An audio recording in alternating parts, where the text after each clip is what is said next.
안녕하세요. 새가족 여러분 반갑습니다. 오늘은 사과 내용이고요. 하나님의 해결책과 나의 응답이라는 주제로 여러분과 내용 나누도록 하겠습니다. 우리 인간이 모두 고장나 버린 이유에 대한 이 하나님의 진단은요, 바로 죄였습니다. 이 죄의 본질에 대해서는 제가 저번 3과 때 여러분에게 좀 집중적으로 설명드렸습니다. 자, 그런데 하나님께 문제가 좀 생겼어요. 이 공의롭고 사랑이 많은 하나님께서는 이 죄는 미워하시는데 죄인은 사랑하세요. 그러니까 인간들의 이 죄를 용서할 수는 없지만 그들을 사랑하시는 것이죠. 인간 편에서 볼 때 하나님께서 이 딜레마에 빠지신 것입니다. 물론 인간적인 표현입니다. 자, 이 해결 방도를 좀 찾던 하나님께서는 그 아들 예수 그리스도를 이 땅에 보내시기로 작정하십니다. 자, 먼저 하나님은 우리에게 자신을 알려주시기로 결정하셨어요. 그래서 이스라엘이라는 한 족속을 통하여서 하나님의 존재함을 알려주셨죠. 자, 그래서 생각해 볼 것은 이 구약 시대에 뭐 바벨론, 페르시아, 로마, 아수르 뭐 굉장히 큰 여러 강대국들이 있었거든요. 그 가운데 왜 작고 작은 이스라엘을 택하셨는가? 이것은요 이렇게 좀 생각하시면 좋을 것 같아요. 이 강력하고 힘 있는 나라를 택하여서 하나님을 드러내면 그들이 얼마나 교만하고 우쭐해지겠어요. 아, 이거 우리가 한 일이야. 그렇게 표현하겠죠. 그런데 작고 힘없는 나라를 택하여서 하나님의 놀라운 것들을 드러내면 야, 이거 우리 힘으로 한 게 아니야. 하나님이 하셨어. 라면서 하나님께 영광을 높여드리겠죠. 네. 그래서 작고 힘없는 나를 택하여 세상의 강한 자를 부끄럽게 하시는 것이 여러분 하나님의 방법 중에 하나입니다. 자, 어쨌든 이 고대 여러 나라들 가운데 이 흥망성쇠가 막 거듭되었어요. 그런데 하나님께서는 이스라엘의 이 수많은 예언자들을 통하여서 뭐 모세나 뭐 엘리야 뭐 선지서들에 보면 이제 많은 선지자들도 많이 나오고요. 이런 수많은 예언자들을 통해서 장차 하나님의 아들이 이 땅을 방문할 거야. 이것을 계속적으로 예언해 주셨어요. 그분이 바로 예수 그리스도이죠. 이 예수 그리스도에 대한 예언은 제가 2과 때 많이 좀 설명드렸습니다. 자, 드디어 때가 참에, 네, 때가 참에 예수 그리스도께서 이 땅에 오셔서 십자가에 우리의 모든 죄를 지고 달려 죽으심으로써 구원의 길을 완성해 주셨죠. 자, 그러니까 예수님은 죄인 된 우리를 뭐 저주하고 멸망시키시려고 이 땅에 오신 것이 아니라 죄인인 우리를 구원해 주기 위해서 이 땅에 오신 겁니다.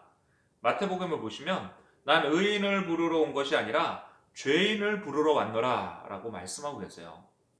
자, 여기서 좀 또 생각해 볼 문제가 있어요. 내가 왜 죄인인가? 나는 뭐 착한 일도 많이 하는데 누굴 해친 적도 없는데 도둑질도 안 하는데 이런 생각이 좀 들 수 있습니다. 이 부분도 삼가 때 좀 말씀을 드렸는데요. 이 죄의 열매가 문제가 아니라 이 죄의 뿌리가 문제입니다. 그러니까 우리 인간은요, 자신을 창조한 하나님을 거부하였습니다. 무시하였고요. 자기가 자신 인생의 주인이 되어서 자기중심적으로 행하고 싶어하는 바로 이 선악과 사건으로 바로 이러한 일들이 일어나고 하나님과 우리의 관계가 끊어져 버렸죠. 하나님과 우리의 관계가 완전히 분리되어 버렸습니다. 이것이 바로 죄의 본질이죠. 그러니까 인간의 기준에서 보면 이 죄의 열매들, 뭐 간음, 살인, 도둑질, 뭐 이런 것들로 죄인을 판단을 합니다. 그러나 하나님의 기준으로 볼 때는 모든 사람이 타락하여서 의인이 없어요. 그러니까 의인은 없나니 하나도 없으며, 그리고 모든 사람이 죄를 범하였음에 하나님의 영광에 이르지 못하더니 이 자신의 힘으로 구원을 얻을 수 있는 사람이 아무도 없게 되었죠. 자, 여기서 이 하나님은 공의로우시기 때문에 이 죄를 그냥 간과하실 수는 없었습니다. 이 죄의 대가는 죽음이죠. 그러나 이 하나님은 또한 사랑이 많으시기 때문에 인간을 멸망하게 또한 내버려 두실 수는 없었어요. 그래서 이 죄를 누군가에게로 옮기는 방법을 택하셨던 것입니다. 이것을 예로 좀 또한 들어보겠습니다. 어느 왕국의 임금이 이 나라를 망치는 범죄를 근절하기 위해서 이 새 첫날부터 법령을 제정했어요. 어떤 법령이냐면 죄를 짓는 사람은 두 눈을 뽑아버리겠다. 그런데 이 법이 시행된 첫날 붙잡혀온 사람이 그만 자기의 아들, 바로 왕자, 임금의 하나밖에 없는 외아들이었습니다. 그 순간 임금은 근심에 빠졌어요.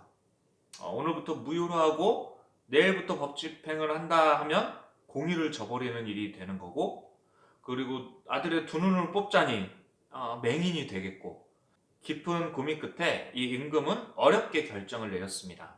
그것은 바로 아들의 눈 하나 그리고 자신의 눈 하나를 뽑는 것이었죠.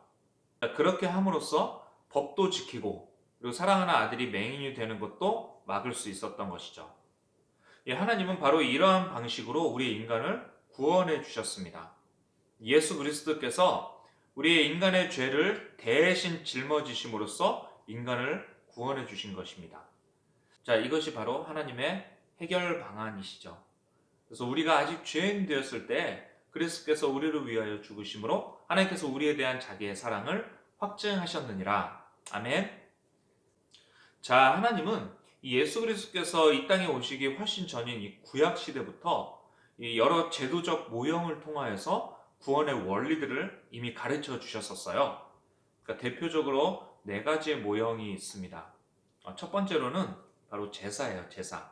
그러니까 죄를 범한 사람이 사실 자기가 죽어야 되는 거죠. 그렇지만 자기가 죽을 수 없기 때문에 짐승에게 자기의 죄를 안수하고 이 짐승을 대신 죽이는 거예요. 이 구약 시대에는 예배가 제사였거든요. 그래서 예수님께서 이 땅에 오시고 이 세례 요한이 예수님을 이렇게 표현했어요. 보라, 세상 죄를 지고 가는 하나님의 어린 양이로다. 그러니까 예수님께서 친히 대속물로 우리의 죄를 다 짊어지고 친히 죽어주신 이 원리가 담겨 있는 것입니다. 자, 두 번째로는 유월절입니다. 그러니까 이스라엘 백성들이 이집트에서 나올 때 10번째 재앙이었거든요. 집 좌우 양 기둥에 어린 양의 피를 바르면 죽음의 사자가 넘어갔다. 그러니까 담을 넘다, 유월하다. 그래서 유월절. 나중에 이스라엘에 아주 큰 절기가 되었어요. 자, 어쨌든 이런 의미가 있어요. 내가 도둑놈이든 살인자이든 내 집 문 기둥에 어린 양의 피만 발랐다면 죽음의 사자가 넘어간.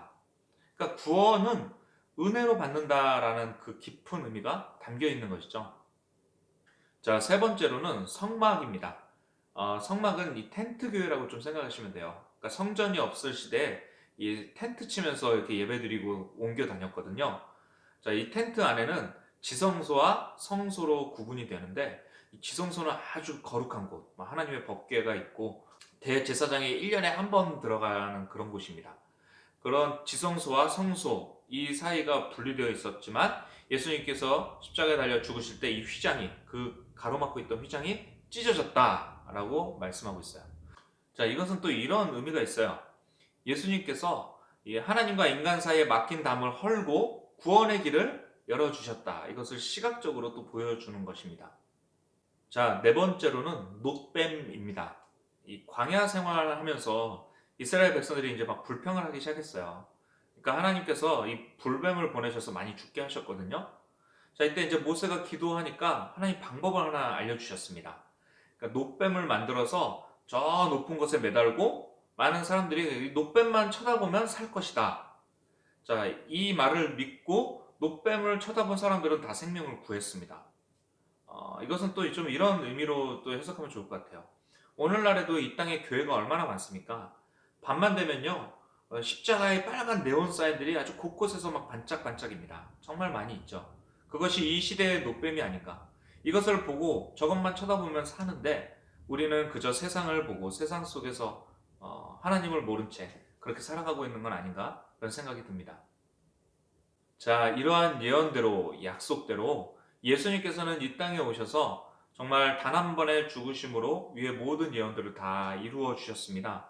그래서 구원의 길을 완성해 주셨고, 누구든지 예수를 믿으면 그 영혼이 구원을 받고 또한 영생을 받고 사망에서 생명으로 옮겨지면서 하나님 나라의 거룩한 백성이 되고, 그리고 우리의 마음에 내주하시는 성령을 선물로 받게 됩니다. 그리고 이 예수님은 3일 만에 사망 권세를 이기시고 부활하셔서 승천하심으로 이 세상에 이제 다시 오실 때까지 지금은 하나님 보좌 우편에서 우리를 위해 중보하시는 이 중보자의 역할을 하고 계십니다. 자, 이 부활의 증거 및 이 역사성에 대해서, 이 예수님의 역사성에 대해서는 제가 유튜브 채널 링크를 하나 남겨놓을게요. 저도 이 채널을 보고 참 많이 도움이 많이 됐거든요. 여러분도 이것을 좀 참고하시면 더 큰 도움이 될 듯 합니다. 자, 그렇다면 지금까지 예수님께서 죽으시고 부활하셨다는 사실만으로 나의 죄 문제가 다 해결이 되는 건가? 하나님께서는요, 우리에게 이러한 사랑의 이야기를 들려주시고 우리의 인격적인 반응을 기다리십니다. 그러니까 하나님께서는 여러 가지 통로로 이 메시지를 전하세요. 아마 여러분들도 지금까지 살아오시면서 이런 내용을 여러 경로들을 통해서 좀 들으셨을 거예요. 친구를 통해서, 뭐 때로는 부모, 아니면 때로는 뭐 교회 주변 사람들을 통해서 세상을 구원하셨다. 그 외아들 예수 그리스도 이 땅에 보내주심으로 우리의 죄를 용서해 주셨다. 이것을 보통 이제 복음, 기쁜 소식, 굿뉴스 뭐 이렇게 표현을 합니다. 자, 우리의 개인적이고 인류사회적인 공경을 우리 스스로 해결할 수 없는데 하나님께서 그것을 해결하셨다라는 소식을 담고 있기 때문에 굿뉴스라고 합니다. 기쁜 소식. 자, 이 하나님은 이 기쁜 소식을 우리에게 전해주셨어요. 그러나 이 소식이 우리에게 유효해지는 것은 이런 하나님의 사랑 깊은 해결 방법을 듣고 정말 그렇구나. 내가 죄인이었구나. 이것을 믿어야겠다라고 내가 인격적으로 반응할 때 이것이 내 안에서 유효하게 되고 살아 숨쉬게 되는 것입니다. 하나님은 이렇게 말씀하십니다. 내가 내 생명을 바쳐서 너희를 사랑했다. 내 사랑을 받아주겠니? 너희가 내 사랑을 받아들이기만 한다면 너의 인생은 나를 중심으로 재편성될 거야. 너의 인생은 달라지기 시작할 거야. 바로 이렇게 여러분을 초대하고 계십니다. 이런 하나님의 초대는요, 단지 우리를 사랑해서 초대하신다는 정도가 아닙니다. 우리의 잘못에 대한 이 정의로운 대가를 자신이 지불하셨기 때문에 이제는 우리에게서 정의로운 분노는 거두시고 우리에게 더 이상 책임을 묻지 않으신다라는 뜻이 담겨 있습니다. 그래서 이렇게 말씀하시면서 초청하시는 것이죠. 너희는 더 이상 너희 잘못에 책임을 질 필요가 없다. 내가 다 책임을 졌으니 너희는 이제 나의 안에서 자유롭게 반응하여라. 내 사랑을 받아들여 나의 선한 다스림 아래서 살아가거라. 바로 하나님의 사랑을 입은 자로서 세상을 살아가라 라고 권면하고 초대하고 계시는 것입니다. 여러분도 이 사랑의 초대에 응답하시지 않겠습니까? 자, 여기까지 해서 새가족 내 교육 과정은 마쳤고요. 다음 주는 젊은이 교회 소개 시간이 있겠습니다. 여러분 수고 많으셨고요. 언제든지 궁금한 게 있으시면 저나 새가족 팀장에게 문의해 주시기 바랍니다. 자, 오늘은 나눈 질문이 없어요. 나눈 질문은 없는 대신에 이 마지막 질문으로 모든 과정을 마무리할까 합니다.